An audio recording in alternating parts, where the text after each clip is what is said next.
Good afternoon, everybody. Phil Simons with Columbia Grain here in your Friday afternoon weekly grain market recap. Well, this week we actually ended up on a positive note and actually closed the futures out at the weekly highs. So definitely something nice to see going into Labor Day weekend. And that is something that we do also have on tap this weekend as we do have Labor Day weekend. So markets will be closed on Monday. We will be back at it on Tuesday next week. So stay tuned to see what happens with that. But in the meantime, I am going to share my screen with you here, and let's go ahead and take a look and see what we saw this week in the markets. Again, if we navigate over to our favorite website, columbiagrain.com, and in the upper right-hand corner, if we go to the Producer Solutions tab, it'll take us over to our Producer Solutions link where we house all of our pertinent market data. Again, this week we continue to look at the crop progress report for corn and soybeans and spring wheat being harvested. We continue to see some weather systems affecting some quality in the northern tier of the U.S. in terms of finishing out the spring wheat crop. So again, something to definitely monitor as we continue to go forward in that regard. When we look at the rest of the U.S. in terms of any weather fronts, things seem to be fairly favorable. And, the debate really continues in terms of what potential we will see for corn and soybean yields this year. So again, just something to continue to monitor as we go forward here. We did have the export sales report out yesterday, and the numbers were actually coming in pretty good. For corn, we had just over 58 million bushels sold last week for new crop. And for soybeans, we had just over 96 million bushels sold last week for new crop soybeans. So definitely good to see the U.S. getting a little bit more price competitive in terms of being able to get stuff on the books. And wheat continues to come in fairly strong.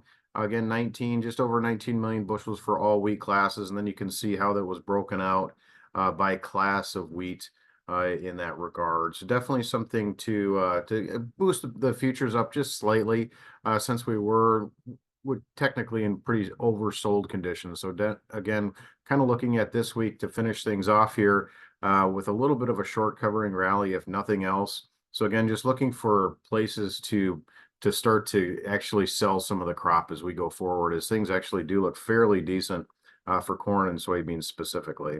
But if we look at what the price action was for the week, again, it was nice to see everything kind of closing at the higher end of the ranges here this week, something that we haven't seen in a while. So we start on the left-hand side of your screen. We do see that Dees corn, so new crop corn, had an overall a weekly range of 16 cents, actually able to hold on to 11-cent gain there. We look at new crop soybeans. Weekly range was 47 cents, and we were actually able to hold on to 37 cents of that overall range, and did close at the high end of the level there.